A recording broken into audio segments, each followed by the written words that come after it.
Assalamualaikum, hörmətli Şərq Türkistanlıq qərindaşlar. Şərq Türkistan xəbər agentliğinin xəbərlər proqramısını görüşünüzü qızğın qarşı alırıq. Төндә təfsili məzmununu diqqətinizə sunumuz.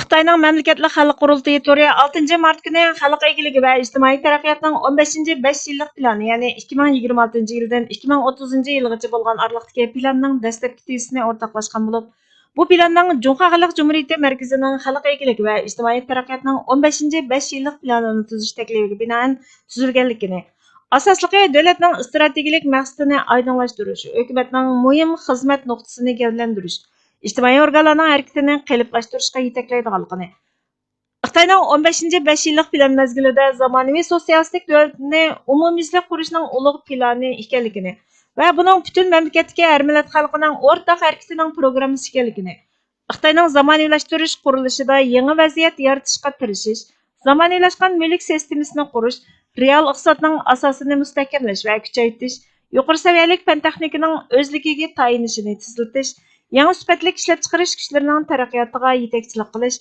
raqamlik Xitoy qurilishini cho'nqurlashtirib, raqamlik va aqliy taraqqiyot saviyasini o'stirish, kuchli bo'lgan davlat bozorlarini qurish, yangi taraqqiyot industrisini qurishni tezlatish, yuqori saviyali sosialistik bozor egiligi sistemasini qurishni tezlatish, yuqori sifatli taraqqiyotning harakatlantirgich kuchini oshirish, yuqori saviyali echib etishni kengaytirish, o'zaro foydali hamkorlikning yangi vaziyatini yaratish, planning ijro qilinishiga kafolatlik qilishni kuchaytirish, yez egiligi va yezi rayonlarini zamonaviylashtirishni tezlatib, yezi rayonlarini umumyuzlik gullantirishni puxta ilgari surish, rayon iqtisodiy qurilmasini a'lolashtirish va moslashtirilgan rayon taraqqiyotini ilgari surish, barliq millatning madaniyat, yangilik yaratish va ijodkorligini qo'zg'atish, sosialistik madaniyatning gullanishi va taraqqiyotini ilgari surish, nupus taraqqiyot strategiyasini mukammallashtirish va yuqori sifatli nupus taraqqiyotini ilgari surish, xalq turmushini kafolatlantirish va yaxshilash uchun tirishchanliklarni oshirish, barliq xalqning o'rtaq gullanishini puxta ilgari surish, davlat bexatarlik sistemasi va davlat iqtidorini zamonaviylashtirishni ilgari surib, texmi yuqori saviyadagi bexatar Xitoy qurish, xalq ozodlik armiyasi qurilganligining 100 yillik nishoniga vaqtida yetish va davlat mudofaasi qurolli kuchlarni yuqori sifatda zamonaviylashtirishni ilgari surish, bu jarayonda xalq demokratiyasini taraqqiy qildirish va Cumhuriyet alayligiga sosialistik qonun orqali idora qilish sistemasini yaxshilash, bir davlatda ikki xil tuzum bo'lish sistemasini qo'g'dash va yaxshilash, vatanning birlikka kelishini ilgari surish qatorliq konkret mazmunlarni o'tirg'a qo'ygan. Sharq Turkiston surgunda hukumatining Cumhur raisi Doktor Mamtimin A'lo apandi buningga 11 mart kuni ijtimoiy axborot supisi X'da imtiyoz qaytirib, dunyo Iran urushiga diqqatini markazlashtirgan vaqtda Xitoy 5 mart kuni Məmləkətli Xalq Qurultayıda 15-5 yillik planını e'lon qildi. Xitoyning 15-5 yillik plani yuqori sifatli taraqqiyot, o'ziga tayinish va bexatarlikni oldingi o'ringa qo'yish bo'ldi. Sun'iy aql jihatda sun'iy aql bilan harakat planini birlashtirish orqali yadroliq ishtiradigan kuchni maydonga keltirish, sanoatda keng ko'lamda bir gavdalashish, istixborotni gavdalantirish, mashina odam orqali ish unumini oshirish, nupusning qirishiga qarshi turish va Amerikaga kritik bir xiris qilishdan iborat. Xitoy harbiy ishlari jihatda zamonaviylashish, strategik to'sish va odamsiz aqliy urush sohasidagi ilgarilashlar, harbiy fuqarolik va texnikada bir gavdalash orqali yangi texnikalarni qo'llanishni tezlatish, chegara bexatarligini kuchaytirishga ahamiyat berish. Masalan, Sharq Turkiston, Tibet koridorlari. Xitoy Kompartiyasi rahbarligi jihatda Xitoy Kompartiyasining mutlaq rahbarligini qayta jazmlashtirish, barliq muhim ishlarni yetaklash, Xi Jinping ideyasi ostida sosialistik zamonaviylashtirishni kafolatlantirishga kuchash. Nodir tuproq ilmitlari jihatda birinchi aniq diqqat nuqtasi dunyoviy rahbarlikni saqlash, sanoatni taraqqiy qildirish, eksportni kontrol qilishni kuchaytirish va ta'minlash zanjiri bexatarligi, shundaqla texnika, mudofaa iqtidori uchun zapas qurish, ya'ni tadrijiy kontrol qilish qatorliq va'dalar. Sharq Turkistondan iborat Xitoyga tutashgan strategik koridorning chegara mudofaasini kuchaytirish, etnik muqimlik, boylik bexatarligining chidamchanligini kuchaytirish uchun bir gavdalashtirishga kuchash.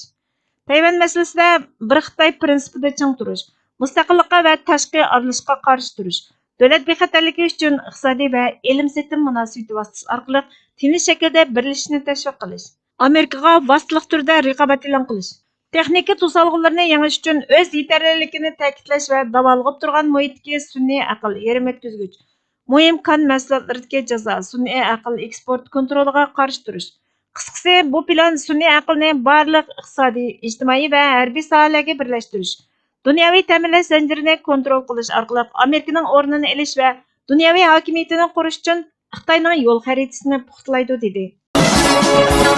BBC xabar to'rining 10 mart kuni Xitoy nima uchun millatlar ittifoqligini kuchaytiradigan yangi qonunni tasdiqlashga tayyorlandi degan temada e'lon qilgan maqolasida mundaq deyildi.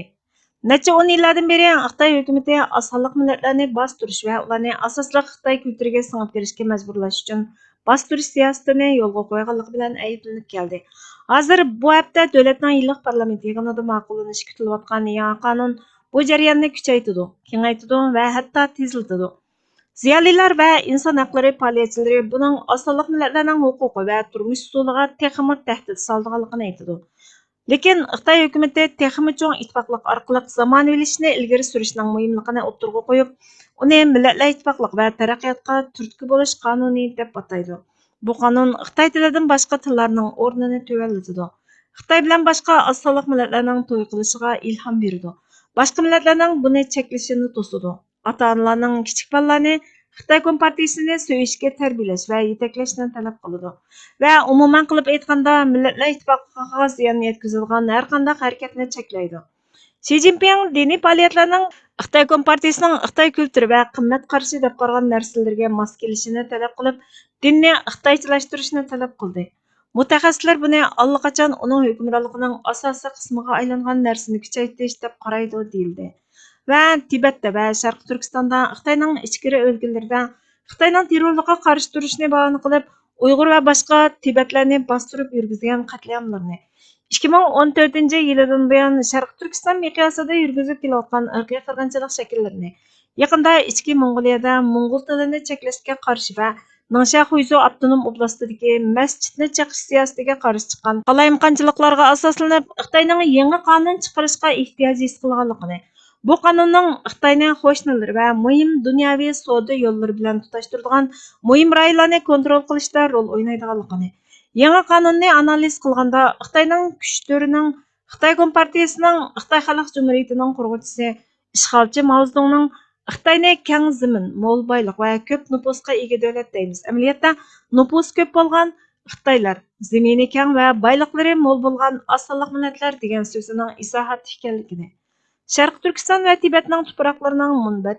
yer osti boyliqlarining mo'l, mustaqil davlat tarixiga, til va yoziq sistemasiga ega ekanligini, natija qozona olmasimi o'z tili va kulturini qo'g'dashga tirishib kelayotganligini, chet ellardagi Sharq Turkistonliklar va Tibetlarning Xitoyning hukmronligini tanqidlab kelayotganligini, Xitoydagi qonunlarni partiya chiqarsimi millatlar ittifoqligi qonunining Xitoy katibashlarining burun sodir qilib kelayotgan jinoyatini cho'nqurlashtirishiga osonlik tug'diradiganligini, mustamlaka Xitoy ko'chmanlarining rayonga ko'plab ko'chib kelib, rayondagi millatlarning madaniyati, kulturini ojizlashtirayotganligini, Xitoy bilan to'y qilishga ilhomlantirganligini, o'qitishda ona tilining cheklanganligini, tanqidchilar bu qonunni Xi Jinping rahbarligidagi tezlashtirilgan xitoychilashtirish faoliyatining oxirgi bosqichi deb qaraydiganligini, kishilik huquq tashkilotlarining bu qonunni Xitoyning jinoyatidan javobgarlikqa tortishda hujjat bo'lishdan ziyoda ommaga oshkora bayonot sifatida o'qilishi kerakligini aytganligini, ko'pchilik analizchilarning Beyjingning yangi qonun chiqarishga ehtiyojining yo'qligini, asli uchurning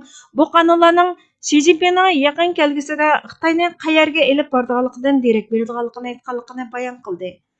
Sharq Turkiston surgundi hukumatining Jumhur raisi doktor Mamtminala apandi buningga qarata intosini ijtimoiy axborot sifati X'da 10 mart kuni dunyo jamoati bilan o'rtoqlashib mundaq dedi. Xitoy birlik degan so'zni ishlatganida Xitoydan huquqning texim ko'p markazlashishi, keng ko'lamda moslash va texmi cho'nqur bostirishni kutish kerak. Ideologiya jihatdan aytganda, bu so'z ko'p xillik va farqning yo'qligini bildiradigan, Xitoy Kompartiyasiga mutlaq itoat qilish va moslashni talab qiladigan yoshiringan distopiyalik bir reallikni ifodalaydi. Buning nurg'un turlari bor. Hammasi o'xshash ma'noni bildiradi. Masalan, fikr erkinligi, qoida bilan cheklanadigan cheklik va kontrol qilinadigan fikr va o'zini tekshirish faoliyatlari. Xitoy bo'lmagan kishilarning Xitoy jamiyatiga asta-asta singib kirishi. Dinlar, e'tiqodlarning birligi, ya'ni barliq e'tiqodlarning Kompartiya aksiyasining qurboni ostida o'lishi. Cho'ng Xitoychilik birligi, chetga qiqish va asimilyatsiya bo'lib, Texmi keng ommaning chet elliklarga qarata dushman bo'lishi va Xitoy ustunligiga töhfa qo'shadi. Va dunyoning birligi rasmiy holda Xitoyning zulmgarlik orzusini ilgari surish uchun insoniyatning o'rtaq kelgusiga ega jamiyat sifatida ishlatildi dedi. Ramzonlik duoyim. Abduri G'ulom Usmon Yag'ma. Bugungi ushbu holimni muaxxar ayligin ya Rab. Tuzaltib bu safil olim munavvar ayligin ya Rab. Hidoyat nurlaring bilan dilimizni qilib obtob, nifoqdan qutqizib bizni mutahhar ayligin ya Rab. Shu an kuchsiz dili sunmish aqlsiz notavon jonman. O'g'iz ruhini jismimda musavvar ayligin ya Rab. Manga yag'i sana düşman Firavun varisi Xitoy qilib mag'lub etib rasvo musaxxar ayligin ya Rab. Shu Xitoy Firavun zulmi zahar etdi eşimizni. Jimisi o'ziga yansun muaqqar ayligin ya Rab. Jahon ahlini o'yg'atqin ko'rishga haqni nohaqni, kechishga nafsidan haqdab muassar ayligin ya Rab. Sening mulking mening varis qilibding shul ata yerga. Vatanni qayta olmoqqa muyassar ayligin ya Rab. Sabab bizdan qadar sandan tirishsaq yer sabat berla. Niyat qilgan buyuk ishda muzaffar ayligin ya Rab. Mening yegona Rabbim sen, seningdan boshqa kimsam yo'q. Manga hurlik azodlikni muqaddar ayligin ya Rab. Nasib eyle ki lutfungni rifahdan yayrasun xalqim. Hayat şadlık bilan to'lsun muattar ayligin ya Rab. Büyüklük iddiam yo'qdir, sening oldingda bir qulman. Qadimki shanu taxtimni mukarrar ayligin ya Rab. Bugungi xabarlarimiz bu yerda oxirlashdi. Bizga vaqt ayirganingiz uchun ko'pdan ko'p rahmat. Kelar qatim programmamizda ko'rishguncha Allohga omonat bo'lg'aysizlar.